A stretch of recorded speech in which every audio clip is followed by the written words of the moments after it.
मराठी व्याकरणचे प्रश्न आहे पहिला, मनोहर या शब्दाचा समानार्थी शब्द ओळखा। ऑप्शन आहे चौथरा, सफल, सुंदर आणि स्थळ।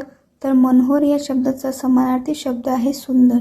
प्रश्न आहे दुसरा, माईने सुधाला बोलावले, प्रयोग ओळखा।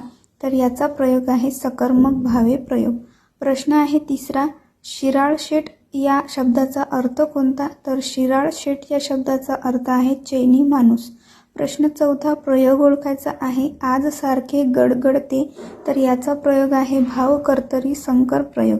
प्रश्न आहे पाचवा, राजा या शब्दाचे सामान्य रूप कोणते? तर राजा या शब्दाचं सामान्य रूप आहे राजा। प्रश्न आहे सहावा, वेदश्री चित्रे काढत आहे, काळ ओळखा। तर याचा काळ आहे अपूर्ण वर्तमान काळ। प्रश्न आहे सातवा, सूर्योदय ज्ञानमग्न या शब्दाचा समास लिहा। तर या शब्दाचा समास आहे तत्पुरुष समास। प्रश्न आहे आठवा, षष्ठी या विभक्तीचा कारकार्थ। तर षष्ठी या विभक्तीचा कारकार्थ आहे संबंध। हे होते मराठी व्याकरणचे प्रश्न, जे तुम्ही कोणतीही एक्झाम द्या, मराठी व्याकरण संबंधी एक्झाममध्ये तुम्हाला हे प्रश्न उपयोगातच पडतील। व्हिडिओ आवडल्यास व्हिडिओला लाईक करा, शेअर करा आणि सबस्क्राईब करायला नक्की विसरू नका। आणि असेच नवनवीन व्हिडिओ पाहत राहा। धन्यवाद।